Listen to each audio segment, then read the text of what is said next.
Hey everyone, it's Jess. I'm going to show you some fun techniques using our Matte Glaze.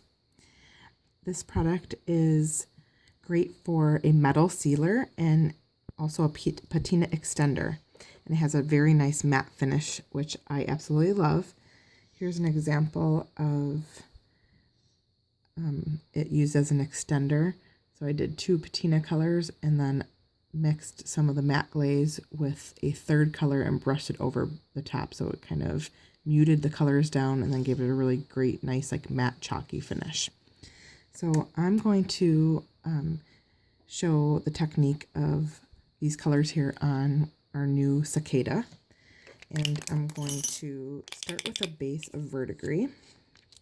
Of course, it's not going to come out exactly the same, and that's just fine. If you find that your patina bottles are ever clogged, you can simply take a head pin or eye pin or just a piece of wire and clear out the nozzle.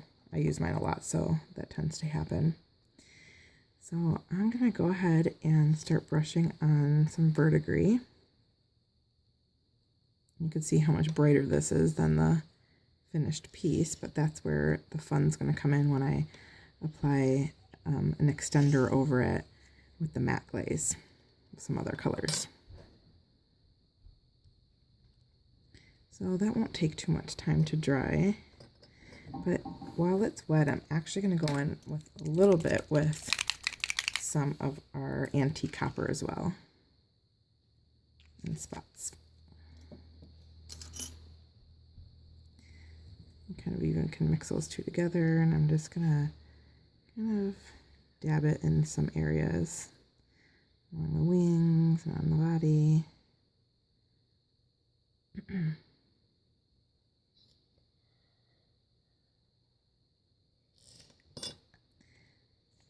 I kind of want a little bit more brighter copper, so I'm going to go in with a little bit more here.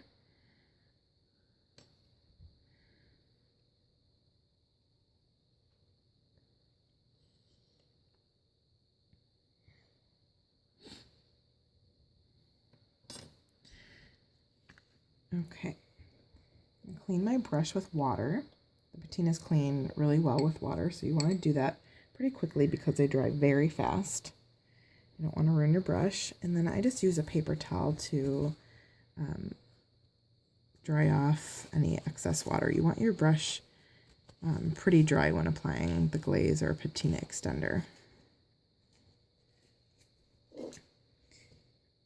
Okay, so now I'm going to go in with the metal reliefing block and remove some patina from the raised area so some of the brass shows through.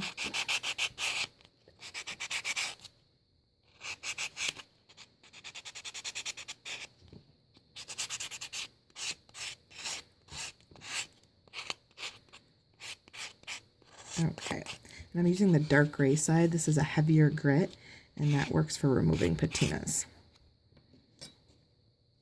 So now I'm going to use onyx, this is the black, and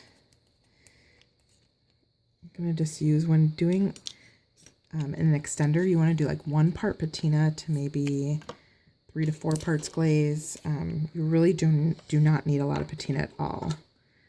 So I'm going to, and you'll notice that the matte glaze is a lot thicker than our regular glaze, which has like a semi kind of satin gloss finish to it.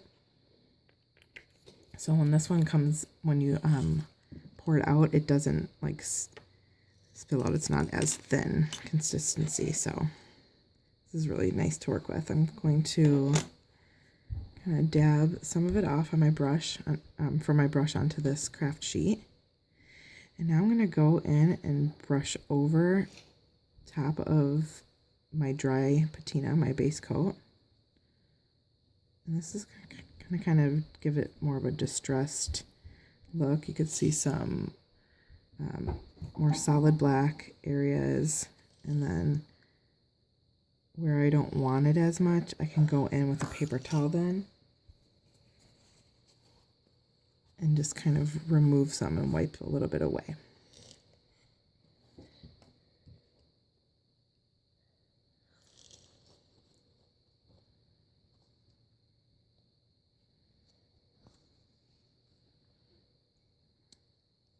So this is not shiny at all. This looks like really old, and it has just a really nice matte finish to it.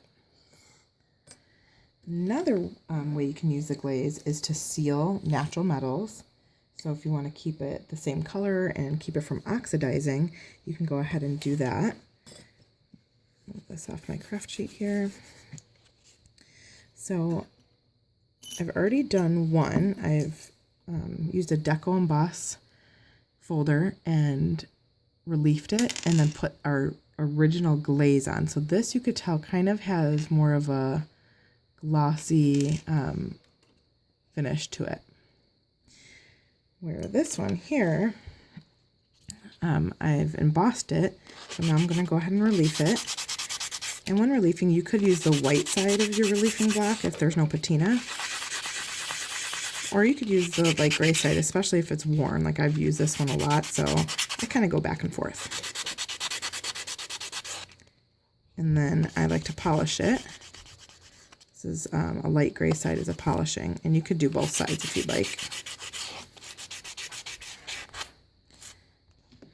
And then you could decide which side of the pattern you like best.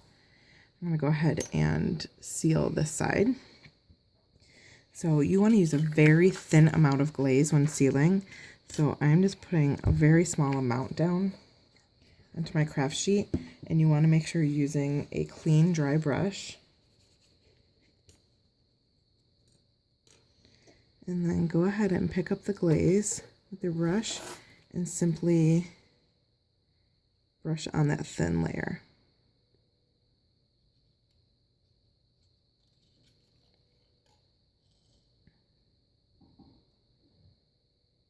And always allow that to air dry. You do not want to use a heat tool to dry it at all. And you do not want to sand it after applying glaze. You always just want it to air dry, and then this is your final last step. So I'll let that sit there for a minute and dry, and we'll look at the difference. And one more quick thing I want to show you is this piece is something that I applied, and this base piece has a little bit of an extender, I believe, with the original glaze, so it has somewhat of a shine to it. And I'm going to, and it's been, these two pieces have been adhered with E6000, so this is like a layered piece that's been glued together. But I'm going to go ahead and try to add a third color over it with the glaze as to create this look. This is kind of how this one started, with really bright colors. So my go-to color that I love for doing this is agate. I just need a small amount. And then your glaze there.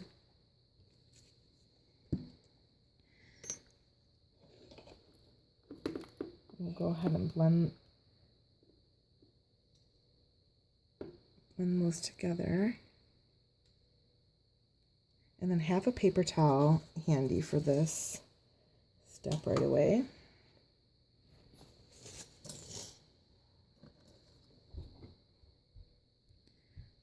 Go ahead and brush over everything.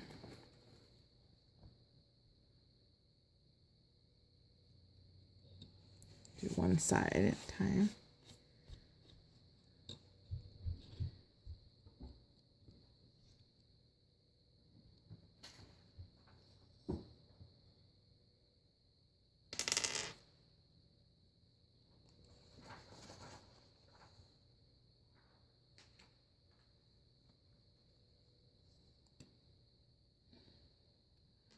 You could see the difference there. It kind of has like an antiqued, kind of off-white finish to it. It's pretty.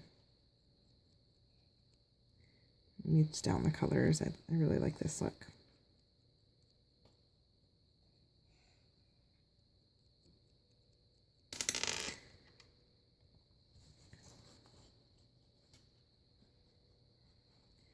Okay.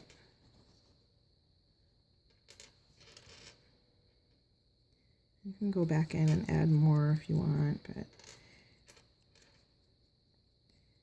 just always work with really like thin layers. You could always add.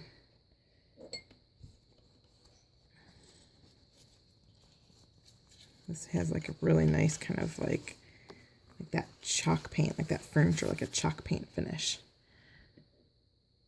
So those are some fun techniques with the matte glaze. Let's see here. This one's probably a little bit wet still, but I don't know if you could tell the difference. Once this dries, it's going to be a little bit more matte. See, it's a little bit wet still, so it looks shiny, but so that gives you options. So whether you like that more glossy finish or the matte finish, you could decide on the glaze. And I'm going to show you a lot more techniques with patinas and glaze. So keep watching. Have a good day. Bye.